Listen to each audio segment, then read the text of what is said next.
Stand के खास मुलाकात कार्यक्रम में आज हमारे साथ खास मेहमान साहित्यकार, तकनीकी विश्वविद्यालय में कार्यरत रश्मि गर्ग जी हैं। रश्मि गर्ग जी से इनके जीवन परिचय के बारे में हम जानेंगे। साथ ही इन्होंने जो साहित्य सृजन किया, कब से किया, किसकी प्रेरणा से किया और ये इनकी शिक्षा दीक्षा कहाँ हुई, इस बारे में हम इनसे बखूबी जानेंगे। आइए बात करते हैं रश्मि गर्ग जी से।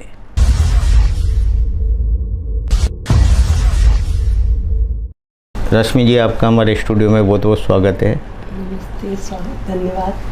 सभी दर्शकों का भी हार्दिक आभार। जी रश्मि जी, आप अपने जीवन परिचय के बारे में बताएं। आप कहाँ से हैं, शिक्षा कहाँ हुई आपकी, और तकनीकी विश्वविद्यालय में आप कार्यरत हैं। इसके बावजूद आपने साहित्य सृजन किया, ये किसकी प्रेरणा से किया, हमारे दर्शकों को बताएं। मैं एमपी से हूँ और एमपी में ग्वालियर के पास एक कस्बा है सबलगढ़ जी, वहाँ मेरा जन्म हुआ और वहीं मेरी शिक्षा हुई थी। मैंने एमएससी केमिस्ट्री से और एमए इंग्लिश लिटरेचर से किया है जी। और साहित्यिक रुचि मेरी बचपन से ही थी, लेकिन बचपन में मैंने ऐसा कुछ खास लिखा तो नहीं, पर हाँ पढ़ा बहुत था जी जी। उस समय जो सरिता और ये जो शिवानी मेरी जो हमेशा पसंदीदा लेखिका हैं, उनको पढ़ती थी। और उसके बाद में करीब 6-7 साल पहले से मैंने लिखना शुरू किया है जी जी। तो पहले तो शौकिया लिखती थी, कभी कभी लिखती थी। अच्छा अच्छा। कुछ रचनाएं लिख लिया करती थी और वो पब्लिश हो जाती थी तो बहुत खुश होती थी। बिल्कुल। फिर उसके बाद में 2021 में मेरे साथ कुछ ट्रेजेडी हुई जी, तो उससे उभरने के लिए मैंने लेखन मतलब काफ़ी ज़्यादा बड़े स्तर पर शुरू किया। उसमें मैं अमूमन रोज़ लिखने लगती हूँ जी जी। कोरोना में मेरे पति और मेरी सास दोनों एक्सपायर हो गए थे जी, तो मेरे कुछ नज़दीकी लोगों ने मुझे लिखने के लिए प्रेरित किया। बिल्कुल। तो उससे उभरने के लिए लिखती थी वैसे तो मैं जी, लेकिन फिर शुरुआत में मैंने डायरी लिखी थी जी, और उस डायरी से मेरे लेखन की शुरुआत हुई थी। और कुछ ऑनलाइन प्लेटफॉर्म भी मैंने ज्वाइन किए। बिल्कुल। तो उनमें विषय देते थे, तो उन विषय पर लिखती थी मैं। बिल्कुल। फिर धीरे धीरे लेखन में मतलब मैं अपना दर्द लिखती थी वैसे। बिल्कुल। तो उसको लिखने से धीरे धीरे भाव मेरी लेखनी में उतरते चले गए। लोगों ने पढ़ा उसको, तो लोगों को लगता था कि लोग मुझसे ऐसा बोलते थे कि आपके लेखन में हमको हमारा अक्स दिखता है, ऐसा लगता है कि आप हमारा ही दर्द लिखती हैं जी। तो फिर मुझे लगा कि मैं ही नहीं हूँ, इस विषमता मतलब जीवन का हिस्सा है, सबके जीवन में ही आती है। बिल्कुल। तो फिर मैंने अपने को से छोड़ के मैंने और लोगों का भी जीवन पढ़ना शुरू किया और लोगों को भी लाइफ को जाना, तो फिर उनको कहानियों का रूप दिया जी। तो इस तरह से मेरे साहित्यिक जीवन की शुरुआत हुई। बहुत बढ़िया। रश्मि जी, वास्तव में जो ट्रेजेडी आपके साथ हुई वो बड़ी दुखद थी, फिर भी आपने जीवन है इसको बराबर चलाने के लिए कोई न कोई सहारा, किसी का सहारा, लेखन का हो चाहे किसी का भी हो, वो चाहिए। आपने साहित्य लेखन में जो साहित्य और लेखन का जो आपने काम किया, वो किन किन विधाओं में आपने लिखा? मैंने आध्यात्मिक लेखन मेरा पसंदीदा विषय है जी। तो मैंने शुरू में तो भाव संग्रह लिखा था, जिसमें मैं अपने को केंद्र बिंदु मान के लिखती थी। फिर उसके बाद कहानियाँ लिखी, कविताएं लिखी, और मेरी 2 पुस्तकें भी आ चुकी हैं जी जी। तो एक तो भाव संग्रह है जी, और एक कहानी संग्रह है। बिल्कुल। जब आपने ये पुस्तक प्रकाशित में लाए आप, तो ये कई साहित्यिक अकादमियों से इसका सहयोग मिला या अपने खर्चे पर ही इसको आप सामने लाए? हाँ, नहीं, मैंने अपने खर्चे पर नहीं किया जी। मुझे पब्लिकेशन से ये एक इंक पब्लिकेशन है जी जी, उन्होंने पूरे भारत में 100 पुस्तकें छापने की मुहिम चलाई थी जी, तो जी। उसके अंतर्गत मेरी पुस्तक चयनित हुई थी जी जी। चूँकि मेरा भाव संग्रह था तो उनको कुछ अलग भी लगा, बहुत बढ़िया। तो उन्होंने कहा कि हम इसको ज़रूर प्रकाशित करेंगे जी। रश्मि जी, कोटा में भी काफ़ी वरिष्ठ साहित्यकार है जी, आपने पढ़ा भी होगा या काव्य गोष्ठियों में कहीं हिस्सा लिया? नहीं, मैंने काव्य गोष्ठियों में कभी हिस्सा नहीं लिया है। जी जी। घर पर ही लेखन कार्य किया है। जी, जैसे आप लिखती थी और यहाँ भी कई साहित्यकार कोटा में हैं, तो उनसे आपने कई सहायता ली, क्या मानती है आप? नहीं। अच्छा, स्वयं नहीं, मतलब अपना? स्वयं नहीं, ऑनलाइन प्लेटफॉर्म पर पढ़ा है उनको, जी, पर मुलाकात कभी नहीं हुई और मैंने कोई गोष्ठी वगैरह में हिस्सा भी नहीं लिया। जी जी। आपके द्वारा जो स्वरचित कविताएं हमारे दर्शकों को सुनाएं। जी जी। अभी मैंने नारी दिवस पर एक कविता लिखी थी जी, तो वो मैं दर्शकों को सुनाना चाहती हूँ। बिल्कुल बिल्कुल। वो पब्लिश भी हुई है। बिल्कुल। तो उस कविता का शीर्षक है जीवन लिख जाना तुम। बिल्कुल। सुनो नारी, तुम हर श्रृंगार सी सुकोमल, पर इस कोमलता में अपने संस्कारों की सुगंध न भूल जाना तुम। सुनो नारी, रचा है तुमने सृष्टि को, रचा है तुमने सृष्टि को जी, अपने उदर में 9 महीनों तक, पर इसकी लक्ष्मण रेखा को यूं व्यर्थ ही पार न कर जाना तुम। सुनो नारी, रास्ते दूर तक पसरे हैं तुम्हें यूं अर्थहीन बहकाने के लिए, रास्ते दूर तक पसरे हैं तुम्हें यूं अर्थहीन बहकाने के लिए, पर अपनी सीमाएं स्वयं ही चिन्हित कर जाना तुम। सुनो नारी, नंदिनी हो तुम, प्रेयसी हो तुम, पर सवाल हो जब तुम्हारी अस्मिता का। नंदिनी हो तुम, प्रेयसी हो तुम, पर सवाल हो जब तुम्हारी अस्मिता का, तोड़कर बेड़ियाँ बंदनी बन जाना तुम। सुनो नारी, सुनो नारी, अस्तित्व की इस लड़ाई में छूना बुलंदियों को जरूर, अस्तित्व की इस लड़ाई में छूना बुलंदियों को जरूर, बस इस दौड़ में उच्च श्रृंखल न बन जाना तुम। सुनो नारी, एक नदी समाहित है तुम में, बस समर्पण करने से पहले खुद को खुद में बचा जाना तुम। सुनो नारी, संसार को जानने के लिए एक पहर भरकर चुप रहना। सुनो नारी, संसार को जानने के लिए एक पहर भरकर चुप रहना, और मौत आने से पहले जीवन लिख जाना तुम। वाह, बहुत बढ़िया कविता आपने सुनाई रश्मि जी। बहुत अच्छी बात है कि आप, रश्मि जी, आप ये बताएं कि एक आप सर्विस भी करते हो, साथ में साहित्य सृजन एक करना बहुत कठिन कार्य है, बहुत कठिन साधना है।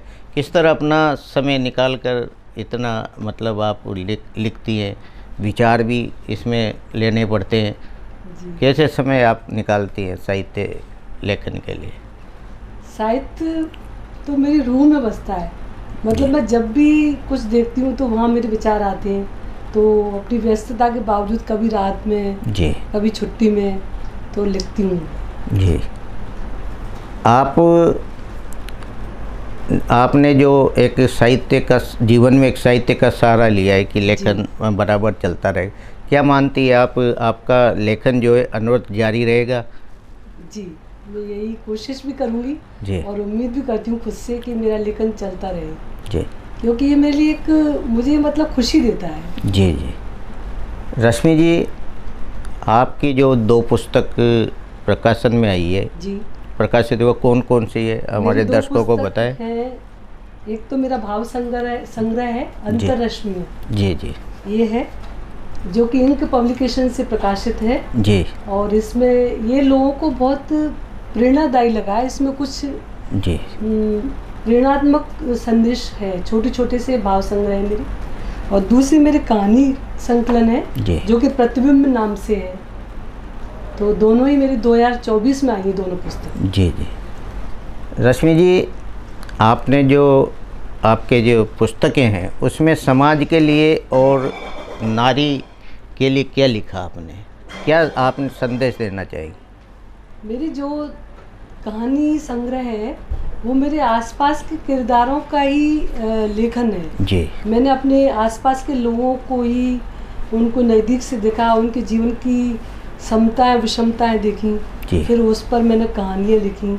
तो उनको केंद्र बिंदु मान के ये मेरी कहानियों का लेखन हुआ है। जी।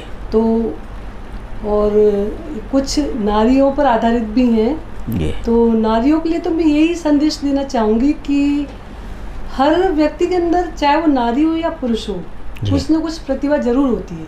तो हमको उस प्रतिभा को तलाशना है, फिर उस तलाश को करके खुद को तराशना है। तो हमें इस दौड़ में शामिल नहीं होना है जी कि हम कोई बाहर जा रहा है तो हम बाहर जाएं, हमको अपनी प्रतिभा को देखते हुए हम अंदर भी आत्मनिर्भर बन सकते हैं। हमारा मेन उद्देश्य आत्मनिर्भर बनना होना चाहिए, बिल्कुल, और उससे एक अच्छे समाज का गठन होना चाहिए। जी। रश्मि जी, आपका जो साहित्य लेखन तो ये शुरू से ही आप बता रही हो कि जब मैं पढ़ती थी तभी मेरा ये सब भाव था। जब आपने ये लेखन बराबर अनवरत जारी रखा, तब ये पत्र पत्रिकाओं में जब आपकी रचनाएं छपती होगी तो आपको उस समय कैसा मतलब प्रथम बार आभास हुआ? बहुत अच्छा लगता है। और सबसे पहली बार मेरी जब रचना आई थी तो मुझे मेरी सहेली द्वारा बताया गया था, तो बहुत खुशी हुई थी। जी। ये आपकी कोई दूसरी स्वरचित कविता हमारे दर्शकों को सुनाएं। जी, मेरी विषमता और समता मेरी एक कविता है, जी जी, जो एक कविता के साथ साथ एक सबके लिए संदेश भी है, तो वो पढ़ना चाहती हूँ। जी जी। विषमता और समता, इस कविता का शीर्षक है। विषमता मुश्किल देती है लेकिन धैर्य को आत्मसात करवाती है। जी। वहीं समता सुकून देती है लेकिन अहम का समावेश कर देती है। विषमता खूबियों से परिचय करवाती है, वहीं समता कसौटी पर परखती है। मूल्य विषमता और समता का नहीं, न ही उसकी स्वीकृति या अस्वीकृति का है। मूल्यवान है जीवन को जी पाना, उचित मुआवजा न मिलने पर भी स्वयं को कटघरे से बरी कर पाना। वाह, बहुत बड़े। इस तरह की कितनी मतलब आपने कविताएं जो आपकी पुस्तक में संकलन की है अभी तक? पुस्तक में तो कहानी और भाव संग्रह है। जी जी। और कविताओं का संकलन मेरा करीब 50 हो चुका है। जी तो जी। वो पुस्तक अभी मैं जल्दी प्रकाशित करवाना चाहती हूँ। जी जी। तो ये आप मतलब आपकी जो ये लेखन है, इस लेखन में और भी आप कई पुस्तक सामने लाना चाहेंगी प्रकाशन के रूप में? जी। रश्मि जी, साहित्य अकादमी भी जो पांडुलिपि आप तैयार करती हो तो उसको संकलन में लेती है, तो वहाँ से भी आर्थिक सहयोग मिलता है। तो आपने इस तरह का प्रयास किया कि साहित्य अकादमियों से संपर्क किया जाए? नहीं, अभी प्रयासरत हूँ मैं, पर अभी इतना खास नहीं किया है इसके लिए। जी जी जी। हाँ। आज के जो युवा पीढ़ी है, उस युवा पीढ़ी को आप साहित्य के रूप में क्या संदेश देना चाहेंगे, जो आज का परिप्रेक्ष्य में जो युवा जी रहे हैं? युवा पीढ़ी को तो मैं ये संदेश देना चाहूँगी कि अच्छा साहित्य पढ़ें, और उस साहित्य को न केवल पढ़ें, उसको आत्मसात भी करें। जी। और जो कि हमारे समाज में दृष्टिगत हो, साहित्य में बहुत ताकत होती है, तो उसको पढ़ने के साथ साथ उसको आत्मसात भी करें और अपने जीवन में उसको दृष्टिगत करें। एक रचना और सुनाए हमारे दर्शकों को आप। जी, एक रचना और सुनाती हूँ मैं। जी। मैंने वो खुद को केंद्र बिंदु मान के लिखी थी। तो ऐसी पाती लिख, उस कविता का शीर्षक है। जी। ऐसी पाती लिख जिसमें खुश भी लगूं, गम का भी जिक्र हो, लेकिन तमाशा भी न बनूं। ऐसी पाती लिख जो भीगी आंखों से निर्निमेष पढ़ भी जाए, लेकिन उसकी तरसील भी न हो पाए। ऐसी पाती लिख अपूर्ण को संपूर्ण कर जाए, लेकिन देह मेरी स्पर्श विहीन ही रह जाए। जी। ऐसी पाती लिख जो प्रेम भी कह दे, विरह भी कह दे, फिर जीवन की क्षणभंगुरता भी कह दे। ऐसी पाती लिख जो जीवन का कोरापन भी लिख दे और भावों का सैलाब भी कह दे। ऐसी पाती लिख। जी। रश्मि जी, आप ऑनलाइन प्लेटफॉर्म से भी जुड़ी हुई हो? जी। है ना? तो किन किन संस्थाओं से आप मतलब जुड़ी हुई हो इसमें? मैं ऑनलाइन तो साहित्य अकादमी, साहित्य की बात, और ये काव्य कुमुद, अभिनव काव्य धारा मंच, जी, काफ़ी सारे ग्रुप से जुड़ी हूँ। जी। तो रश्मि जी, जो ये ग्रुप से आप जुड़ी हुई है, इसमें कितना निखार आ पाता है साहित्य के क्षेत्र में? जैसे आप लिखती होंगी और जो कोई साहित्यकार आपको कुछ कमेंट्स भी देते होंगे। कमेंट्स देते हैं, वहाँ तो पर प्रतियोगिता भी आयोजित होती हैं। जी जी। तो हमको पता चलता है कि हम और प्रतियोगियों के बीच और साहित्यकारों के बीच कितना अपने आप को स्टैंड कर पा रहे हैं। जी। आप जब ऑनलाइन प्लेटफॉर्म से भी जुड़े हो तो कई आपकी उपलब्धि, कोई पुरस्कार आपको मिले हों, बताएं। हाँ, मुझे कुछ मेरी कहानियों को पुरस्कार मिले हैं। जी। सबसे पहले प्रतिलिपि पर मैंने एक सीरीज कहानी लिखी थी केशवी जी। उस कहानी को मुझे तृतीय पुरस्कार मिला था, जो कि एक बहुत बड़ा प्लेटफॉर्म है, तो मुझे बहुत खुशी भी हुई थी जी। और उसके बाद मुझे एक काव्य कुमुद मंच पर नई बहू कहानी के लिए सर्वश्रेष्ठ कहानीकार के लिए मिला था और एक अमरंग फाउंडेशन द्वारा रोटी की कीमत कहानी को मिला था जी। और कुछ कविताओं को भी मिली है जी। रश्मि जी, जब कोई चीज़ लिखते हैं और जब प्लेटफॉर्म पे आती है ये चीज़ और फिर जब वो पुरस्कृत के रूप में सामने आती है, तो उस समय मन कैसा आपका मतलब अच्छा लगता है जी। उस खुशी को सबसे बांटने का भी मन करता है जी। और अच्छा लगता है कि लेखन की शुरुआत तो एक उभरने के लिए हुई थी, पर वो सफ़र अच्छा ही रहा, मतलब उससे कुछ उपलब्धियाँ मिलती हैं तो अच्छा लगता है जी। इस उपलब्धि के कारण और साहित्य सृजन की भावना जागृत होती है। हाँ जी। तो आपने बताई कि मेरी जो कहानी थी बहू, क्या बताया, नई बहू, तो उसमें आपने क्या मतलब उस कहानी में क्या शिक्षा समाज को दी है? नई बहू कहानी यथार्थ और कल्पना दोनों का सम्मिश्रण है। जी जी। तो उसमें सामाजिक मूल्यों को बताया है, यही बताया है कि सिर्फ अपने लिए नहीं सोचना चाहिए, हम अपने परिवार के सदस्यों के लिए भी सोचना चाहिए। इस त्याग पर आधारित है वो कहानी जी। तो उसमें कल्पना और यथार्थ दोनों का समावेश किया है आपने। तो अब जब आप आगे भी आपका कोई कहानी संग्रह आने वाला है क्या, लिख रही हैं आप ऐसा? कविता संग्रह आने वाला है मेरा, मैं कविता प्रकाशित करना चाहती हूँ। जी जी। आप एक रचना जाते जाते हमारे दर्शकों को और सुनाएं। अभी मैंने दीपावली पर एक कविता लिखी थी जी, जो एक दीप ऐसा जलाना। हाँ बिल्कुल, सुनाइए। हाँ जी। एक दीप ऐसा जलाना जो रोशन करते उनका घर, जो सीमा पर खड़े हैं प्रहरी बनकर। जी। दरअसल ये कविता मैंने सीमा पर खड़े उनको लिए लिखी थी, जवानों के लिए। हाँ, जवानों के लिए। तो एक दीप ऐसा जलाना जो रोशन करते उनका घर, जो सीमा पर खड़े हैं प्रहरी बनकर, तुम उनके प्रहरी बन जाना। एक दीप ऐसा जलाना जो रोशन करते उनका घर, जिनकी मांग का सिंदूर उजड़ा है, मेहंदी छूटी है, तुम उनके रक्षक बन जाना। एक दीप ऐसा जलाना जो रोशन करते उनका घर, जिनके माँ पिता का साया उठ गया, तुम उनके संरक्षक बन जाना। एक दीप ऐसा जलाना जो रोशन करते उनका घर, जिनके घरों के चिराग बुझ गए, तुम उनके दीपक बन जाना। जी। एक दीप ऐसा जलाना जो रोशन करते तुम्हारा अंतस, तुम स्वयं के भीतर चिर रोशनी का एक दीप जरूर जलाना। जी। रश्मि जी, जो आपका कविता संग्रह एक संकलन आप तैयार कर रही हो, तो उसका नाम सोचा आपने क्या रखना चाहोगी? जी, अभी सोचा तो है, पर वो बदलता रहता है जी। तो जब तक वो प्रकाशित नहीं होगा जी वो यात्रा चलती रहेगी नाम सोचने की। आज की जो कई नवोदित महिला साहित्यकार भी सामने आ रही है, तो आप क्या संदेश देना चाहेंगी साहित्य जो नवोदित साहित्यकारों को किस तरह आज लिखना चाहिए?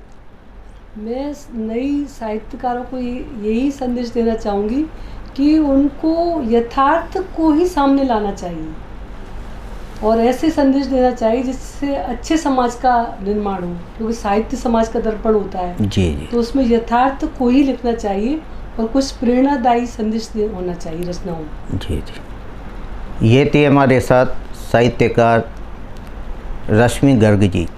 रश्मि गर्ग जी ने इनकी पुस्तक प्रकाशित हो चुकी है और आने वाले समय में इनका कविता संग्रह आने वाला है और इन्होंने कल्पना और यथार्थ दोनों का समावेश कहानियों में किया है और समाज को एक नई दिशा के रूप में ये अपने साहित्य को लाई हैं और इनका एक संघर्ष भरा जीवन इनका रहा है और ये अनवरत साहित्य लिखना चाहेंगी, ये इनका मानना है। आज ये हमारी स्टूडियो में पधारी, आपका बहुत बहुत धन्यवाद।